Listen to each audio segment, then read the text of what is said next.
এবার জিমে যেয়ে ঝড় তুলল ঢালিক কুইন অপু বিশ্বাস। নতুন লুকে ফেরার জন্য কত না চেষ্টাই করছে অপু বিশ্বাস। তার অনেক পরিবর্তনও ঘটেছে। বর্তমানে অপু বিশ্বাস তেমন ব্যস্ত সময় পার করছে না, রয়েছে ক্যামেরার আড়ালে। কোরিওগ্রাফার গৌতম সাহাকে ছাড়ার পর এবার যেন খুব বেছে বেছে কাজ করছে অপু বিশ্বাস। তাই তো ক্যামেরার সামনে নতুন করে ফেরার জন্য আপ্রাণ চেষ্টা করছে অপু বিশ্বাস। ঘনিষ্ঠ সূত্র থেকে জানা গেছে অপু বিশ্বাস বর্তমানে বেশিরভাগ সময় জিমেই কাটায়, তার বডি ফিটনেস ঠিক রাখার জন্য। জিমে গিয়ে জিম করছে এমন কিছু ছবি অপু বিশ্বাস নিজের ফেসবুক আইডিতে শেয়ার করেছে।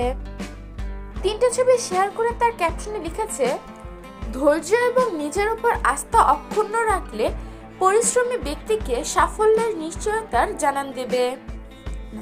প্রিয় ভিউয়ার্স, অপু বিশ্বাসের এই কথায় আপনাদের কি মনে হয় তা জানিয়ে দিবেন আমাদের কমেন্ট বক্সে।